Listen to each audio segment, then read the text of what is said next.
Hello and welcome to a new episode of the CTO Show with Mehmet. My name is Mehmet, and in each episode, as you know, I cover multiple topics from emerging tech, digital transformation, cybersecurity, and also I cover entrepreneurship and startups. And also sometimes I have with me guests on the show who are entrepreneurs, startup founders, and subject matter experts. And today I'm very pleased to have with me from the Silicon Valley, Tom Kemp. Tom, thank you very much for, and I think many people would know you, Tom, but again, can you just tell us a little bit more about yourself and what you are up to now?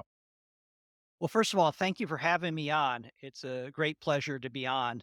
And yes, I've been in Silicon Valley for 25 years, and co-founded two companies. One called NetIQ that went public, and then the last one that I co-founded and was CEO of was a company called Centrify, and that company got acquired by the PE firm Thoma Bravo, and they merged it with a company called Thycotic, and it's called Delinea, but I left during that initial acquisition. And since then, I've been very busy doing angel investing. I've invested in 15 tech companies, most of which in Silicon Valley, but some overseas from me. And then finally, I've been spending time doing a lot of policy advisory work. In the United States, we don't have a global, I mean, we don't have a national privacy law. And so it's really been more up to the states to do that. And I've spent time uh, working on a campaign to pass the California Privacy Rights Act, which is our equivalent of GDPR. And then most Yeah. recently, I've written a book called Containing Big Tech, and so that's how I've been spending my time. Thank you very much, Tom. And like you have a very rich career, I would say. Now, we're gonna talk about different topics, but just starting from having you co-founded Centrify, which is the leading cybersecurity provider, and you invested in a lot of tech startups. Like, what you can tell us about some of the critical factors that contributed to the success of these companies? That's a great question. And first and foremost, startups and tech companies, it's a team sport. And so you really need great co-founders because one person just can't do it all. You can't just have a CEO and then a bunch of salespeople and engineers. You really need a founding team to help you that you can really trust as well. So the first thing that you really need to contribute to the success, especially the companies that was the co-founder of, was that I had great co-founders that were really good in their areas. The second thing, especially if you focus more on the enterprise space, is you need to have a product that really at the end of the day solves a real pain point. It's a painkiller. It's not an aspirin, right? And so there's too many nice to have products, not enough must to haves. I think another area is that you do want a large market, and that will help you raise money if you're going to the venture capital route. And it should be a large market because that gives you room to make mistakes and still succeed. But you don't want to enter too crowded of a market where there's already existing competitors that may have raised more money than you as well. So you want to pick a kind of a more of a merging market that is not as crowded but has the potential to be a big market. And then the last thing is that, especially with that version 1, the MVP, the minimal Yeah. viable product, you really should start narrow. Too many startups try to boil the ocean and try to come Hmm. out with, like, the version 5 when they really need a version 1. And so I call that a bowling lane, that you really need to be very targeted, and allow you to focus on selling to specific types of customers as opposed to, being all over the map as well. So those are 4 or 5 criteria, I think, that really contribute to the success of early stage companies. That's very good. Actually, like a couple of days back, I had exactly, an episode. I do solo sometimes as well, and the title was "Painkillers versus Vitamins." So this is something really that resonated. Now, talking about enterprises, Tom, and you mentioned about the pain point, and because you have founded like mainly like security companies, what I'm hearing nowadays, from customers that okay, we know that there is a pain, but actually we are bombarded with a lot of different messaging.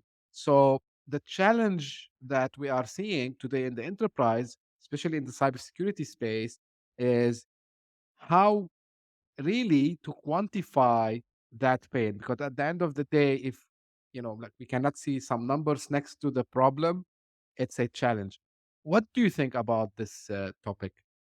Yeah, the cybersecurity market is saturated, and there's a lot of startups and there's a lot of companies. And if you're the CISO, there's a line of about 100 people, literally out your virtual door trying to get in touch with you as well. So it becomes very hard, very difficult, especially for an earlier stage company to get the attention. And so, what I actually think, especially in the cybersecurity market, having invested, I'm an investor in a number of cybersecurity companies and having founded a company that's in cybersecurity, if you could actually apply your technology to other groups outside the CISO. Like a great example of that, which I wasn't affiliated with, was a company Okta doing this in Yeah. the early days single sign-on. They didn't sell to the CISO because if they first of all they were small startup, they couldn't even get in the door. But if they got in the door, the CISO would say, "Well, you got to support SAP, you got to support my mainframe, and all that stuff." So what they did is they actually attached to the applications, the major applications, and they sold to the SaaS person who didn't have a long line out their door selling security. Another good example of that is HashiCorp. They have a privileged access management product called Vault, and it's the Yep. open source Vault.io, and they sell it to developers. And so I think kind of my tip or trick is if you want to have a security product, figure out kind of a different path or different buyer, be it at the application or with the developer, etc.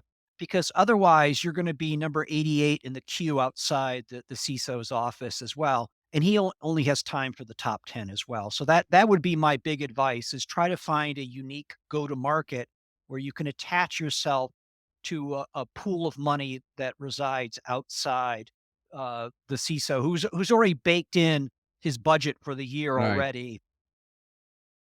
Right. It's an amazing actually advice. And because I think the trap that a lot of I would say startups and even like well-established companies, as I'm talking from a personal perspective here, the trap is people think that the CISOs got the money, but actually, yes, they have budgets, large budgets, but everyone is trying to compete over there.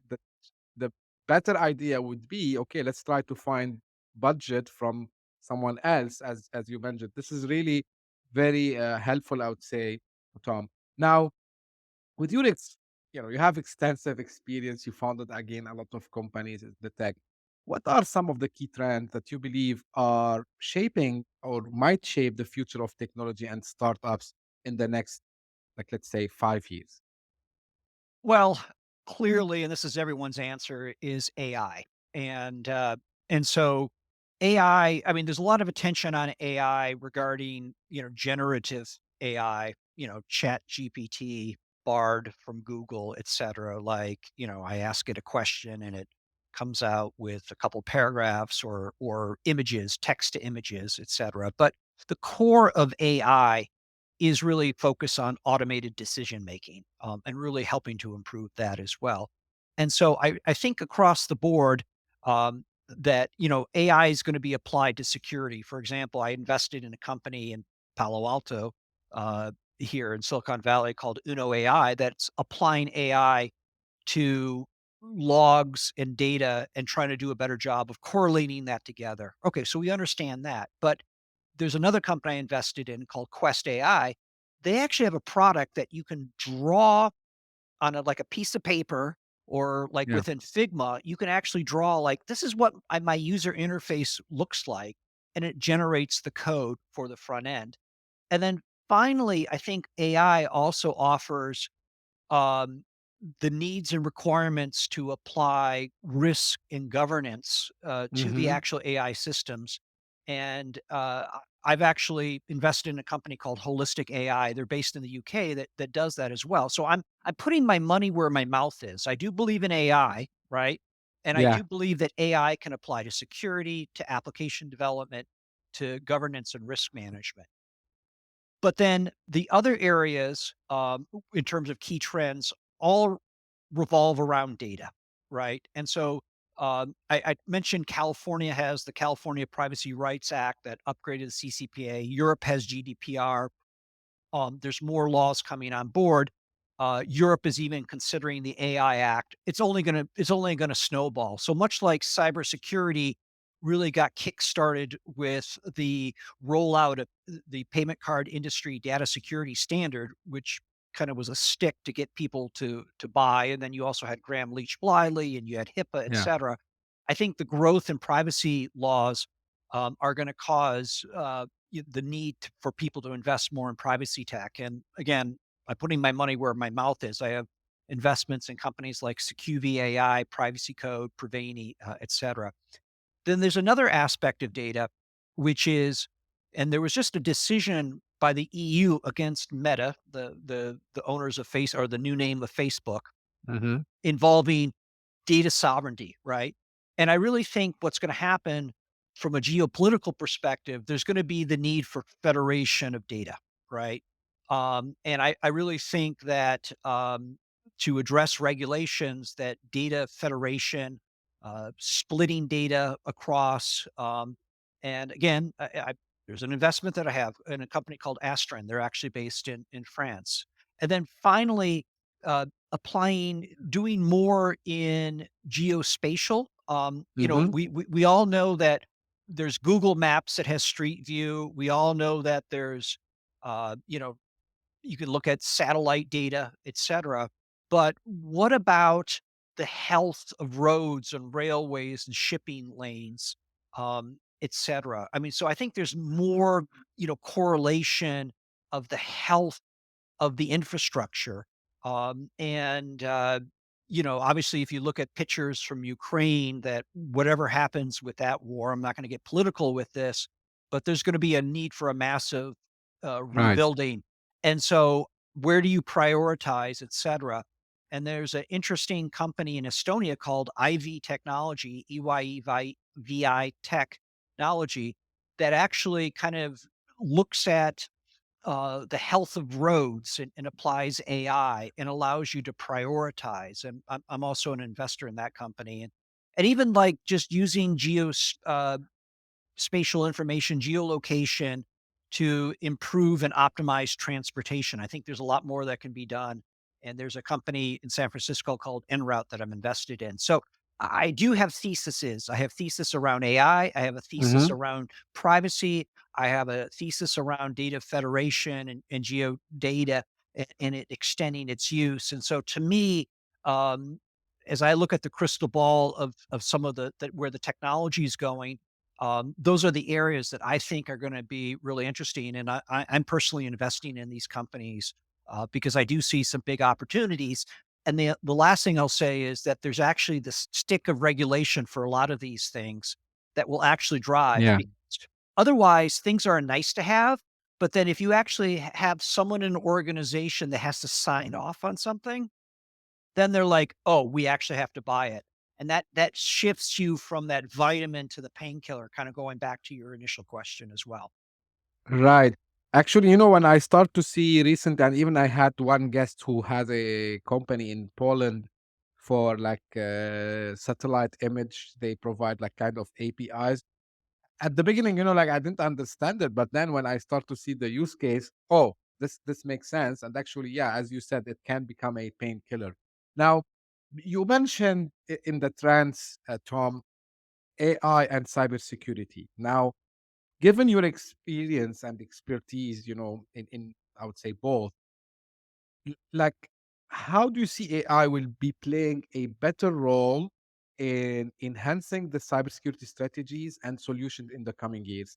Because of course, like there is a trend now, and everyone is trying to jump on the bandwagon as they say, "Hey, we have an AI powered product," but at the end of the day, it's just like a marketing thing. But what really AI can do in the cybersecurity space? Because And sorry for it being a long question, Yeah, no because problem. we are starting to see as well that the bad actors are using AI as well as a way to initiate their attacks. You're right. Actually, it's an arms race. And so to your point that the hackers are using AI to create better phishing attacks, for example, to facilitate identity theft, to do AI applies to code analysis, et cetera, and finds holes in code that it previously wasn't able to happen before, where it was more manual. And so it's an arms race from a cybersecurity perspective. Of the bad guys are now using AI, so the good guys, the people that provide defensive or even offensive solutions, also need to leverage AI. And, what makes AI really click is having high quality data to automate the decision making to make that happen. The bad guys are obviously they have, in the dark web, millions and billions of data points of personal Right. information, et cetera. So I really think that the organizations that are selling cybersecurity that are focusing AI need need to differentiate themselves by actually providing and having good feeds of data, et cetera. And I think that's the key thing is either you connect to a broad set of other products that collect and you can correlate that information, or you're associated with a large platform vendor, and you're able to see massive amounts of traffic. And so, to be candid, AI probably, if the bigger companies, be it the big tech companies, like look at Google, they bought Mandiant, right? Mhm. And obviously Microsoft has security products, and they've got all that data with all their usage of Azure. Same thing with Amazon, et cetera. So it's really unlocking the data to make the AI even better as well. So to me, the differentiation is not only do you have AI, but do you have high quality data to facilitate? And so I think if I were to talk to an enterprise who's looking at AI enabled products, I think they need to not only look at the quality of the actual algorithms, but look at the quality of the data that they're making the decision making based off of. Again, this is very good insight, Tom. And being someone from technical background who also work for enterprise sales as well. Now, now in being a consultant, what I tell customers, please go ask two questions when someone comes and tell you I have an AI powered product. First of all, how large is your data Yep. and what kind of data you have? And the second thing, of course, about the algorithms, which algorithms you use to get the results that you are aiming for. So this is really something I agree with you on. Now, like you have again this experience, Tom, as a CEO, as an investor, as an author, policy advisor. How have these different roles influenced your perspective on the tech industry and its trajectory? Yeah, I also have the fortune not only having done those roles, but I've seen multiple iterations of technology platforms come and get replaced. I think the key thing is, in technology, you have new platforms continuously replacing old platforms. And ironically, you need the kind of the same stuff that you had before in the old environment, but it needs to be applicable to the new environment. So, yeah, you need security in the mainframe. Then there was client server. Then there was, cloud computing. Then there's Web 3, et cetera. So what I see is that history. What I've learned is that history repeats itself. In that the people that they're where they can be successful is that they can build products that are optimized for the new platforms. I think the challenge for startups is, are you betting on that the new platform will actually take off? There's been a lot of, like, everyone was talking about, uh, you know, blockchain and all that stuff. That's, and people thinking, oh, that's going to be the next big thing and Web3. And we haven't seen that, right? And so people try to build all these security products and all these other types of application development products for this platform. It hasn't taken off. But there are other platforms that have taken off as well. So I think the key thing is that just trying to time it by looking at where the change in platforms that are happening. Can you ride that wave, not be too early, not be too late, and making sure you kind of it's almost like surfing, right? You got to pick the right wave and hope that wave can take you in the Yeah. in. I think the other things that through my different roles that I've had, again, it goes back to hiring and partnering with the right people. It's critical. And so, no matter what I've done in terms of investing or being a CEO or doing policy advisory work, Hmm. it all depends on having high quality people. And then, kind of associated with that is, treat people with respect through and through, as you never know down the road if they become your boss or Yeah. potentially you're at a startup and they're the manager at a big company that, you're hoping would acquire you as well. So I think those are some of the things that at the end of the day, as much as we talk technology, this industry is very much driven by people, by relationships, and you want to surround yourself with high quality people. And then going back to my first point is that, there's constant new platforms replacing old, Hmm. and trying to kind of time things properly, where there can be the biggest opportunities for people, not only professionally but new startups to be successful. I loved again this approach, Tom, especially when you mentioned about the relationship, because you might have the most fascinating tech, but if you are doing it from relationship perspective the wrong way, that doesn't count. And we saw a lot of examples. Now, I want to ask a little bit about the book that you have Yes. authored containing big tech, how to protect our civil rights, economy, and democracy. Like the title by itself, it's very, I would say thought provoking. So, can you please share a little bit about what motivated you to write the book and some key insights readers can expect? Of course, guys, if you are watching or listening to us, I advise you to read. Like, I gonna get this because I get curious. So, if you can just brief us, Tom, about the book and what drove you to write it. Yeah, I I felt that, coming from the tech industry, founding companies, and then especially focusing a lot on privacy and cybersecurity, uh, that those are the areas where there's a lot of concerns regarding big tech. Are they collecting too much of your information?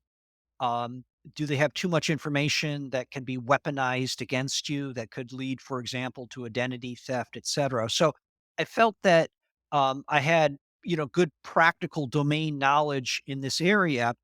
um, I've also, with companies that I started and companies I've invested in, competed against some of these big tech players, partnered with them.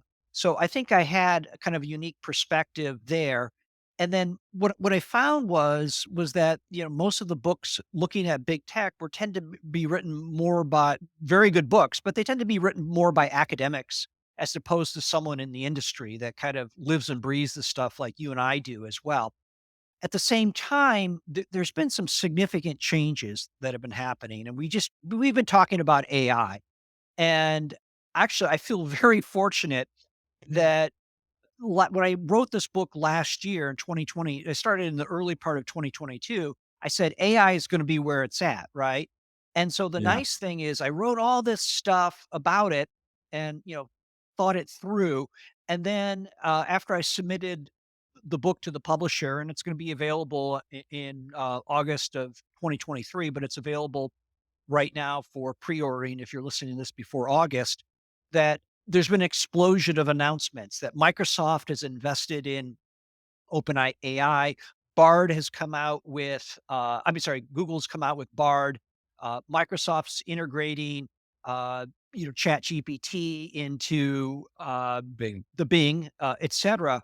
And so I think, not that I was a savant, but I thought AI was going to be big and it plays a big role. And so I spent a lot of time, and the majority of the book, it actually does involve AI. So I kind of feel very fortunate that I kind of timed it just perfectly.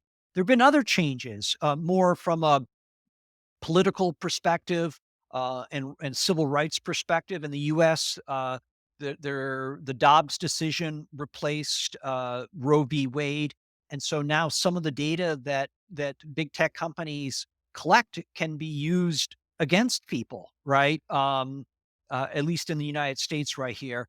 And then the final thing is that I also felt that there's been short shrift to the fact that these big tech companies have become monopolies.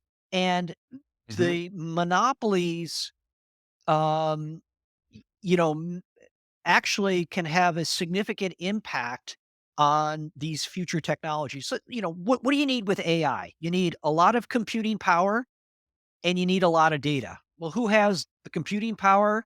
It's the cloud providers, which are the big tech guys. Who has the data? It's the big tech guys, right? And so they actually have the inside track on this next new big wave, et cetera. And so I think we really need to look at, you know, does it make sense to have so much concentration of power in key markets associated with that as well? So it was kind of these confluence of all these things, my personal background, where I thought I had some unique experiences, Mhm. the changes that were happening, both from uh, law as well as happening with AI, and the fact that the big tech players were getting bigger and bigger, and the industry's been consolidating, and there have been fewer startups that have been happening, or they completely avoid specific space. Like, you would never join a startup company that's trying to do a mobile operating system. That's stupid, right? Because there's only, Right. there's right. You would never, come out with a new search engine, right? There was actually a company called Neva that was going to use AI to do search. They said, you know what? We're no longer going to do consumer. This just happened the other week. We're just going to do enterprise as well. It's difficult to compete against these people. And so there's now what I say, I think there's about 10 large markets that are kind of um, no-fly zones for startups and VCs to invest in them as well. And I don't think that's fundamentally healthy. I've got some ideas what can be done. And so one of the things that I've done as it relates to digital surveillance and privacy, when it comes to cybersecurity, when it comes to AI, when it comes to competition, in this book, not only do I try to connect the dots, but I also try to actually provide solutions as well that are pretty straightforward, that people can do. And so I'm trying to also influence the way that people look at the large providers of technology with this book. I'm looking forward to have it actually. Um, Now you touched on the points of data privacy, Tom. Now, whether I am a startup or maybe I'm one of the established guys in the market. So when we talk about AI, we should talk about data. Now, there's I think a very thin line there that we should be taking care of, because how we can achieve privacy, right? Like, because we need the data. If we think, like, for example, why, and I mentioned a few examples. If Netflix is able to suggest to us which movie or which series I might like, it's because of some data points they collected about me. Same thing goes for Amazon. Same thing can go for anything else. Now, how tech companies and startups, of course, can better integrate this privacy security consideration, um, especially again, like I'm aware about the California Act and the GDPR, which is also we use it here in Dubai because we have a lot of expats, so it applies to us Yes. as well. So I want to develop something, but at the same time, I need to take care of the regulations. How I can do this balance, Tom? Well, I think it first and foremost starts with having a clear definition of what you want to do and what you want to accomplish. I think the problem is that the mindset was, well, let's just collect all this information and let's just use it every way. Let me give you an example of that. Actually, Facebook uh, violated and wasn't transparent, and this was part of the fine that they got for $5 billion. You know how? people will say, "Hey, to improve your security, put in your phone number and we'll do multi-factor authentication," right? Yeah. So they tell people that we're going to use this to verify. Well, it turned out Facebook said, "Oh my God, we got hundreds of millions of phone numbers. Well, let's market to them, right? Let's market to Oh. these. Let's allow people to do this, or let's correlate this together, etc." No. So the first thing is that you need to, in the design process, say, what is the minimum amount of data that I need to do to accomplish whatever product I have? And then be transparent with your end users and saying, we're collecting this information for these reasons as well. Um, so I think that's, but people forget about that. I think the mindset is, well, we'll just keep on collecting information and maybe it's not useful now, but maybe we can monetize it down the road. And that was the mindset that when companies were just serving ads in the past that, oh, eventually we'll dust off this data and we can, you know, serve up more ads for this type of stuff. Well, the problem is that the regulations have caught up to consumer expectations, and there needs to be the limitations of the use of information and data that's collected. The other thing is, which I know this is near and dear to your heart, is that you have to, like, the old days was like, hey, let's be loosey goosey with the data internally. Let's share it.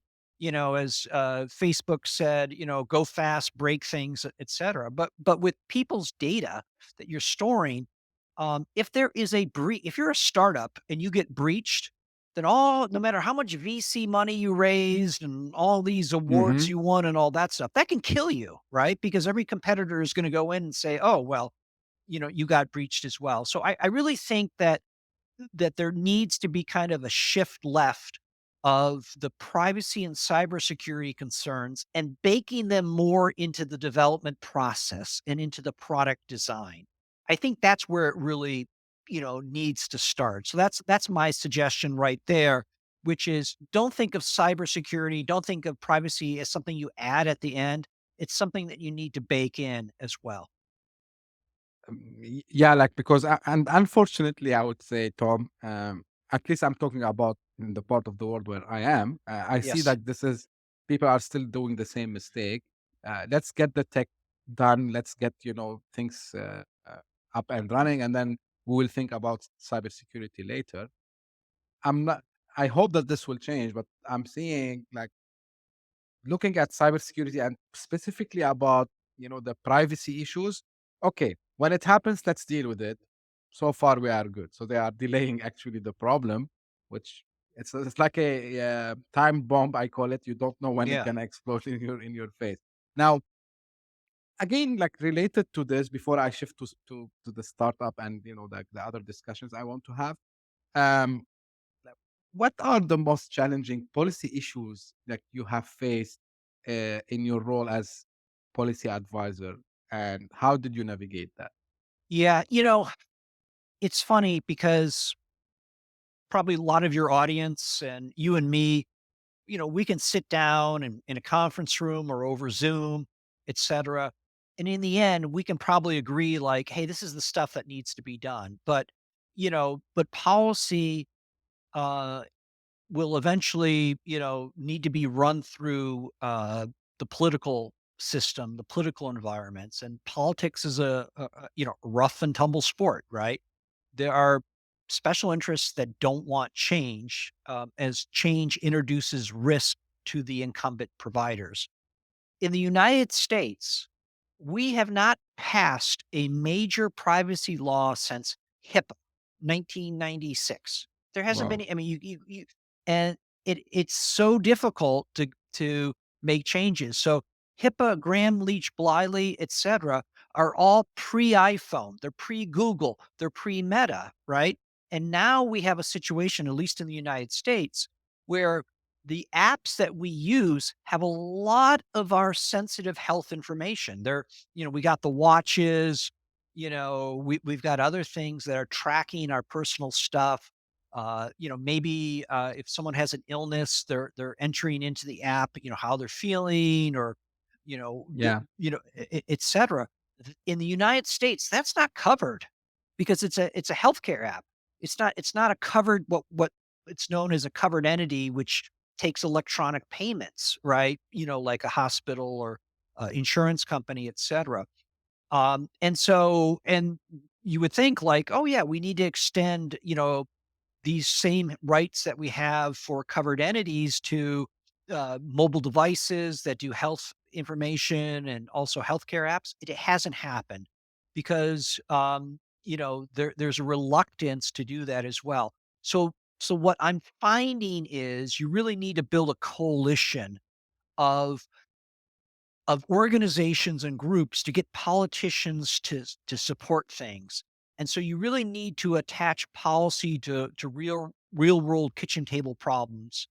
And I Yeah. think this is very similar what you've experienced in the enterprise space that, it just can't be a TCO spreadsheet.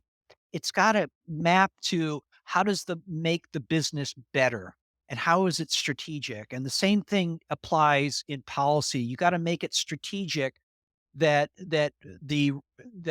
Joe Blow consumer cares about this and gets the politicians on board. So it's very interesting. It's kind of doing policy is almost like doing enterprise sales. You got to have a must-have solution that not only not only could potentially save money, but also helps move the ball forward in a strategic manner as well.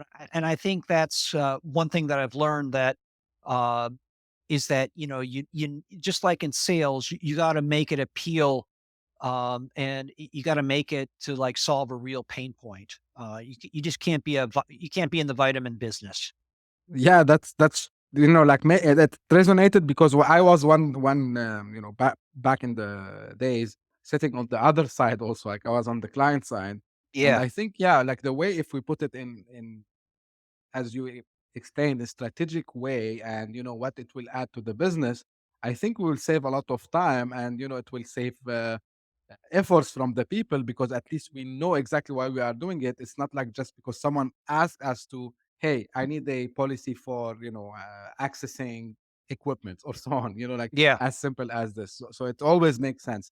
Now, Tom, you've been as a founder, and you just mentioned a couple of startups that you invested in. The yeah. question is, what are some of the I would say uh, traits that you look at when you decide to put your money in a tech startup? So, what are some of the qualities? What are some of the key elements that they have implemented so they can attract your attention? Yeah, I think the first thing is it has to be a team. It just can't be one person.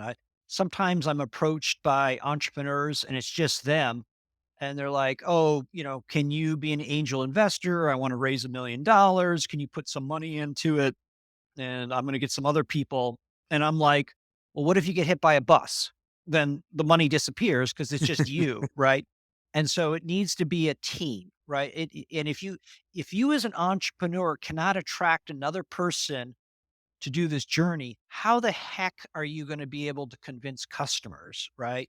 So it first starts with the founder bringing on other founders, and that team has to have some unique DNA and expertise that's going to be differentiable, that they have to have something in their brains that's unique to them that is not any Joe Blow off the street, would know or figure out, et cetera. So that's the first thing. It's a team sport, and you got to be good at what you do in terms of expertise, domain knowledge, et cetera, that you uniquely can solve this problem. We talked about it before. It has to be a must-have product, right? It has to be a no vitamins. It has to be a painkiller that people will say, yes, in a tough economic times, I'm going to make budget for that. It needs to also not be in too, it needs to be in a nice market, but it can't be too competitive. There's the person that came from PayPal, Peter Thiel. He's also was involved with Palantir, et cetera. He said competition is for losers. He said that, I don't know, 10, Yeah. 12 years ago. in a presentation he gave at Stanford, which is not too far away from where I'm sitting right here. And it basically means that you tell the VCs, "Oh, we're gonna be in a super large market," but in the end, you really wanna kinda narrow the initial version 1 that addresses so that there's not too many competitive friction right there, and so you can really attack the market. And then from there, the ability to grow into adjacent markets. So I think there's some common themes in my conversation. It's about people, it's about the quality of the team, it's about having something that's significant and it's not too competitive. You don't want to be number 87 in the queue outside the CISO or the CIO's office. You want to be number 2 or 3 in line outside another person that has some money that you can sell to, and that makes it much easier to be able to get some initial lighthouse customers and then land and expand from there. And this applies not only for cybersecurity, Tom, right? Like any tech Oh, enterprise. all tech, Yeah. that you sell to the enterprise. Absolutely. This is just, to me, and again, I'm not just, I've done my last at Centrify, that was a cybersecurity company. But if you look at my investments, uh, there's a data collaboration company in Poland that I'm invested in. Hmm. There's a data privacy companies. There's some these geospatial companies like Enroute and Ivy, et cetera. So yeah, I mean those are not pure they're not cybersecurity companies at all. But they have to have those check boxes for me to invest in them. Also on that, because I'm asking this just for me also to learn honestly, Please. and for fellow people to maybe learn. Like sometimes you mentioned about like Peter Thiel, like and in his famous book 0 to 1, and try to avoid being in a crowded market. Now, but sometimes we see founders and we see companies that they enter a market which is saturated, but they say we are changing the status quo. Like, how really this can be true unless they are really, like changing the whole concept and coming with another concept. Like, what do you think about that? Yeah, have you built a feature and the real look, if you enter a crowded market and you say I've got this thing and no one else has it and you start winning deals from the other people, then the reality is that the other vendors are either gonna drop everything and copy it, or they're gonna lie and they're gonna say they have it as well, right? And so you just can't rest your laurels just having one differentiated feature or capability. It's much better that you actually are built on a new platform, a new emerging platform. And so the other people, when they say, "Oh, well, you know, we're better than that," and then you can look at them and say, "No, they're built on this old technology. We're on the new technology." So it's like the difference, like Salesforce, right? Right. Their competitors were clients, the Siebel and the others that were client server were cloud. It was a new paradigm, et cetera. So to me, it's important that you really can't just be number 7 or number 8 doing the same old in the same market. Everyone's built on the same platform. What's really important, what's really needed is you're actually you have a completely different underlying engine that represents the new technology, it's et cetera. Even though in the end, with the version 1, you may be delivering the same thing, but then people start seeing that. Like, I mentioned Okta before, and Centrify, we Yeah. competed with Okta. There was single sign-on solutions, but they built it into the cloud, et cetera.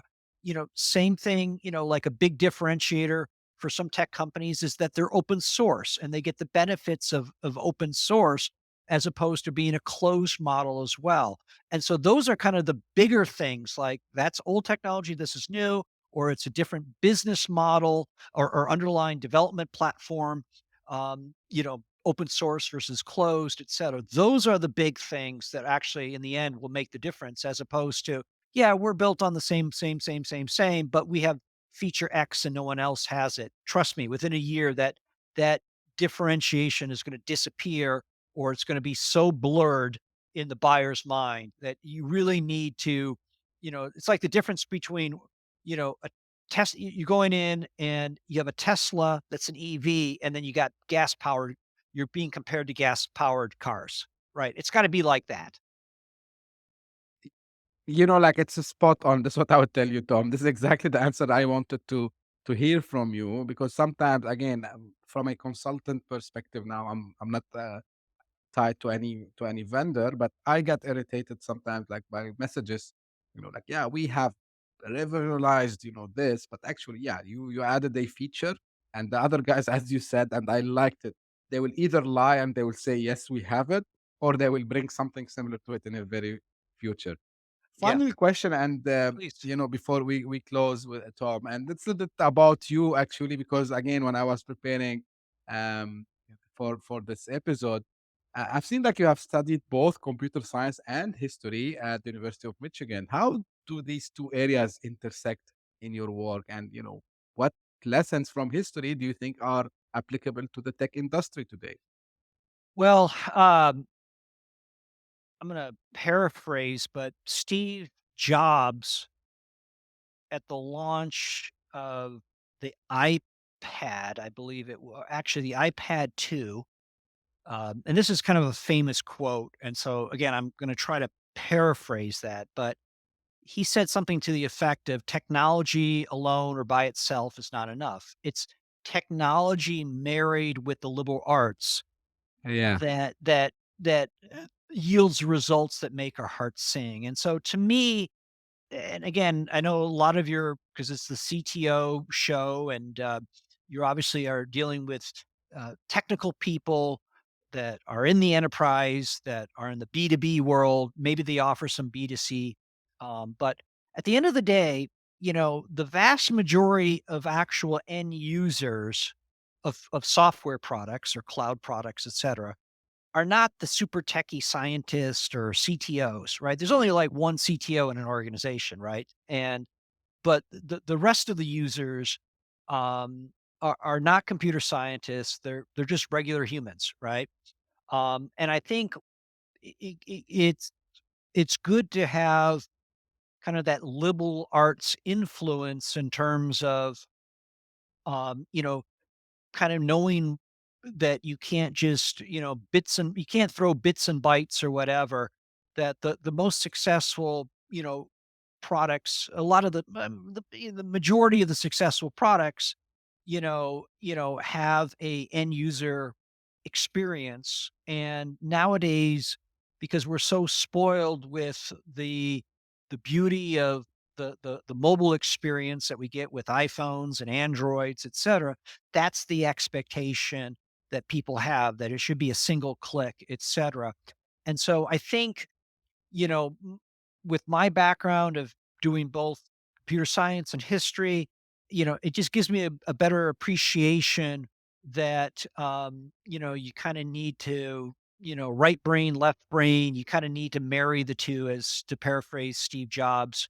And that's when you can really, hit upon it. And so it's important that, you have, good user interface people, right? That are not pure techies, that are used to dealing yeah. with humans out there. And if you can nail a great user interface, then that helps out significantly. Um, you touch on something personally I like also as well, and I hope one day, other than the user interface, we can get the marriage between tech and arts in general in the B2B business. Because I think like Apple and Steve Jobs, he was like pioneer in this. He managed to get this artistic aspects to uh, end consumers product, whether it's from computers, iPad, the iPhone, and all the other products that he came up with. I wish we see this because currently and here allow me, Tom, to put my 2 cents. I think the tech B2B is lacking this today, and it's all about features and knobs and all these things. And I Yeah. hope that we reach, because I believe that B2B business, I mean, tech, I'm talking about tech here, could reach, the same, like how, for example, we stand in the line for a new iPhone, like why we don't have the same thing for a B2B tech. Of course, we never saw this before, but I mean, why not? Well, Tom, before we close, any final thoughts, any final thing you want to say? No, this has been a great conversation across the board, and I really appreciate you taking the time. And you know, um, I think this gives you a sense for my background that went into looking at the societal issues of this technology. So I know a lot of it we've been talking about, enterprise software, and that's my background. But to your point, applying it to humans and the rest of society, and making sure that there's a nice marriage between the technology and that it respects humans, et cetera. And that was kind of the motivation behind, writing Containing Big Tech. And so if anyone's interested based on this, you can go to my website, tomkemp.ai. I have a blog where I write on technology, I write on entrepreneurship.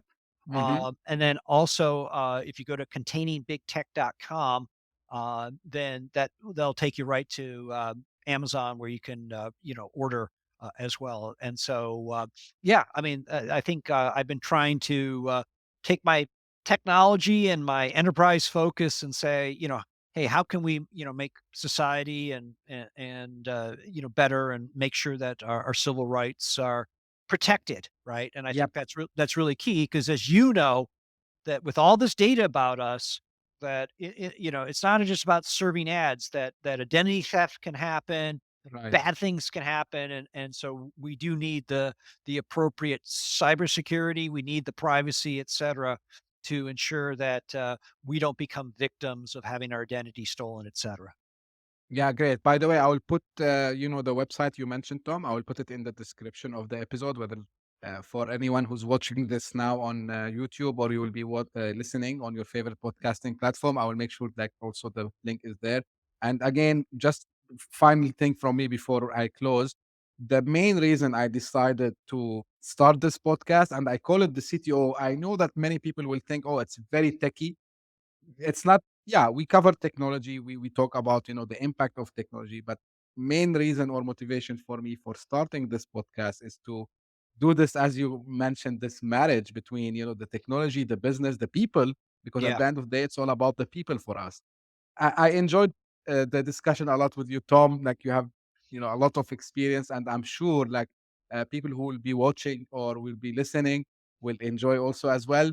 And as usual, when it's time for closing, I repeat this: if anyone has a question about this episode or the show in general, please don't hesitate to reach out to me. You find me on LinkedIn, Twitter, and you can find my email also as well. And if you are interested to become a guest, same as I had Tom today, please don't hesitate to reach out to me. We can discuss and we can arrange for this. And don't forget to subscribe. Tell everyone about the show. We have a lot of information we are sharing with you, and I hope that you are enjoying it also as well. And as I say at the end, thank you very much. And until we meet the next episode, thank you. Thank you.